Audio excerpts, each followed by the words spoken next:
Das Winson Professional Dartboard. Ich habe es gesehen und fand es sofort interessant.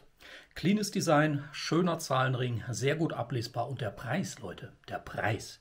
41 Euro plus 4 Euro Versand, also rund 45 Euro Schnäppchen. Darum habe ich es bestellt und mir näher angeschaut. Na und dann kam die herbe Enttäuschung.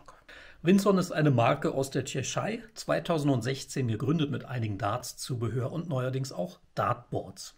Das Angebot könnt ihr über die Seite Winson EU durchstöbern. Ich habe auch über diese Seite mein Dartboard hier bestellt und darf mich wohl besonders über den Schnapperpreis von 45 Euro mit Versand freuen, denn mittlerweile, wie ich gesehen habe, soll das Ding 70 bis 76 Euro kosten.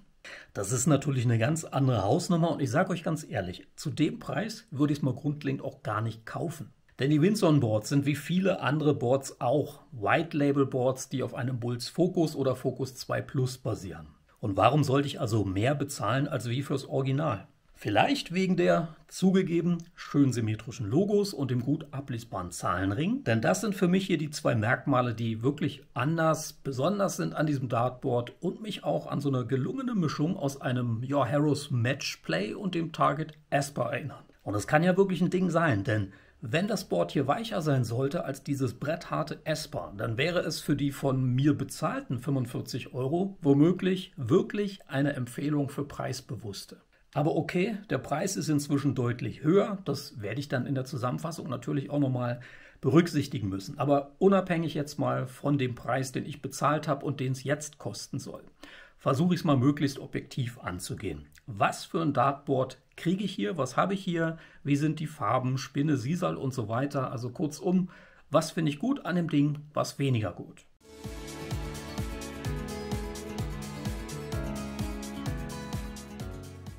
Wenn die Kiste hängt und ich keinen direkten Vergleich zu anderen Dartboards habe, dann fällt mir erstmal der Zahlenring positiv auf. Die Zahlen sind alle gut ablesbar, nichts steht irgendwie schräg wie bei so einem klassischen Zahlenring.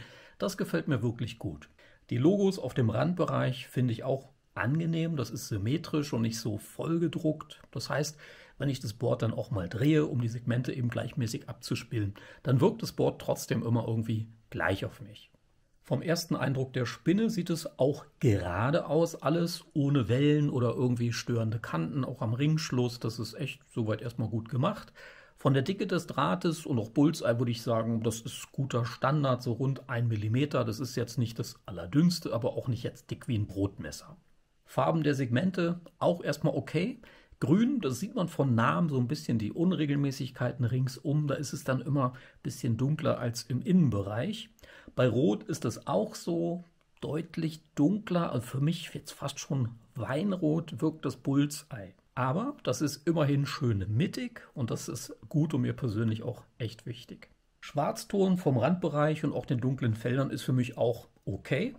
Die hellen Felder sind ohne sichtbare Muster der Übergänge der Sisal Biscuits, also sind offenbar naturbelassen, nicht etwa wie zum Beispiel bei einem Winmore Blade 6, wo man das sieht, was auch normal ist, also nicht extra eingefärbt. Von Ton her aber eben, ja, eigentlich nicht hell, sondern eher gedeckt, also es wirkt fast wie so Pappe oder ein Pappton von der Struktur her auch. Das ist der gleiche Ton wie die Logos außenrum, also kurzum, man hat sich quasi einen Farbdurchgang gespart und einfach alles naturbelassen. Scheint aber auch jetzt nicht extra gebleicht oder irgendwie nochmal gereinigt, also speziell behandelt worden zu sein. Und damit bleibt es dann eben verhältnismäßig dunkel, auch wenn ich jetzt noch kein LED-Licht anhabe. Man sieht den Unterschied im Kontrast zum Beispiel zu einem Bulls Focus 2 oder eben auch einem Nodor Supermatch. Wie gesagt, gar kein Dartboard-Licht an, aber man sieht jetzt schon, dass der Kontrast bei den anderen Boards schon deutlich höher ist, weil eben die Felder heller sind. Na gut, in dunklen Ecken sind wir alle schön. Die ersten Schwächen zeigen sich eben dann, wenn es Dartboard-Licht angeht. Weil die Spinne zwar gleichmäßig gemacht ist, aber auch recht weit hervorsteht, so um 1-2 mm nämlich höher, habe ich rings um jedes Segment Schatten. Und das finde ich erstmal ein bisschen irritierend oder gewöhnungsbedürftig, weil dadurch auch die Triple und Double irgendwie tiefer und auch enger wirken. Und im Licht sehe ich dann noch Unregelmäßigkeiten bzw. ja so einige Kreise in den schwarzen Segmenten. Ich habe keine Ahnung, was das ist, ob Druckstellen oder irgendwas aus der Fertigung, aber ich sehe kleinere wie auch größere Kreise in einigen Segmenten. Bespielen lässt sich das Board ganz gut. Die Darts landen auf jeden Fall satt im Board. Ich würde auch sagen, das ist jetzt weder ein weiches, aber eben auch kein bretthartes Board, ein gutes, mittelhartes Board, bei dem sich die Sisal-Löcher der Darts auch anfangs schnell wieder schließen, das sieht man schon. Aber auch schon so bei normal glatten Standardspitzen habe ich bemerkt, dass man so ab und zu sowas wie Sisalstaub, so ganz feine Fitzelchen beim Rausziehen der Darts rieseln sieht. In den breiten Single-Segmenten ist das Board ein bisschen weicher als in den engen Feldern, das ist ja nachvollziehbar. Der Knopf in der Mitte, der ist dann schon noch besonders hart und auch der Bereich rund um das Bullseye ist ein bisschen fester als der Rest. Ist einfach so, ich habe jetzt deswegen nicht zwingend mehr Bouncer. Wenn es Bouncer gibt, dann kommen die eher von dem eben weiter rausstehenden Draht, vor allen Dingen, wenn die Darts eher schräg ins Board kommen oder halt vorher schon an Kraft verlieren, wenn du den eigenen Dart schon mal touchierst.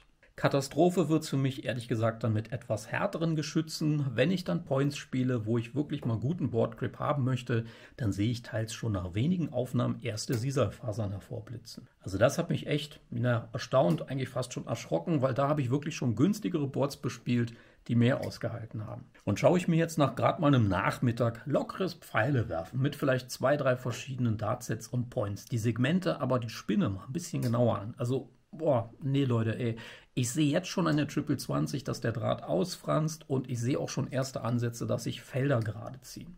Gut, damit kann ich rechnen, denn ich kenne ja den Unterbau. Das ist eben eins der eher preisgünstigen Einstiegs-Dartboards, was auch bei einem Preispunkt von 45 € mit dem etwas anderen Zahlenring auch noch vertretbar wäre. Aber da kann ich dann hier auch wirklich mal direkt zusammenfassen und zu dem aktuellen Preis in Relation setzen. Wenn ich 75 € für das Dartboard hier bezahlen sollte, also dann eher Finger weg. Dann ist es in meinen Augen eine Vollkatastrophe oder halt um 30 € zu teuer. Weil helle Felder, die eher dunkel sind, Sisalfasern, die ganz schnell rauskommen, Unregelmäßigkeiten in dieser Durchfärbung, dazu dann diese komischen Kreise in den schwarzen Segmenten, also wenn ich Licht anmache. Felder, die sich schnell gerade ziehen, Felder, wo die Spinne sich schnell ausfranst, Schatten, weil der Draht einfach auch viel zu hoch schon raussteht. Also really, da bekomme ich grundlegend mal Boards mit ähnlichen Mankos für die Hälfte des Preises. Und wenn ich nur gelegentlich spiele, dann zeigt sich das ja auch nicht so schnell und da ist das dann auch noch absolut vertretbar in so einer Preisrange, ich sag mal unter 50 oder gar noch unter 40 €. Aber doch keine 75 € bitteschön. Und natürlich muss ich jetzt auf der Preisklasse ein bisschen rumreiten, weil da gibt es auch definitiv deutlich geilere Boards. Insgesamt finde ich es ein bisschen schade, weil Potenzial wäre da und ich glaube, einige wollen auch einfach mal wirklich ein bisschen was anderes haben. Aber dann sollte das Preis-Leistungs-Niveau stimmen und das tut es meiner Meinung nach aktuell nicht. Oder wie seht ihr das? Würdet ihr für das Board 75 € bezahlen oder lieber auf ein anderes setzen? Schreibt es mir gerne mal in die Kommentare. Also ich bin mir sehr sicher, wenn ich das jetzt weiter bespiele, wird es natürlich nicht besser. Ich sehe jetzt schon erste Sisalfasern, wie gesagt, dass sich die Segmente gerade ziehen, dass die Spinne ausgefranst ist. Garantiert werde ich dann auch noch Wellen in die Single-Drähte kriegen und die Löcher werden sich früher oder später dann gar nicht mehr schließen. Vielleicht kriege ich sogar schon Sisal rausgezupft. Und das ist ja dann genau das, was ich bei diesen günstigeren Boards früher oder später eben habe. Aber die kosten eben keine 75 €. Und das würde ich ein bisschen toleranter sehen, wenn es bei den 45 € geblieben wäre. Aber really in dem Preissegment jetzt mit 75 €, da gibt es wirklich ganz, ganz andere Dartboards, auch von höherer Qualität. Aber gut, das sind so meine Eindrücke zu dem Winzon Professional Dartboard. Und schreibt mir gerne einer in die Kommentare, wer von dem Ding absolut begeistert ist und auch diesen Preis bezahlt hat. Denn als Bulls Dartboard Untersatz würde ich jetzt gerade sagen, dann nehme ich doch lieber das Bulls Focus 2 Plus. Das gibt es aktuell sogar am Angebot für deutlich unter 40 € und dann würde ich damit gehen und wäre absolut zufrieden. In diesem Sinne, lieben Dank fürs Reinschauen, bis zum nächsten Video. Tschüss, ciao und good Darts, euer Olli.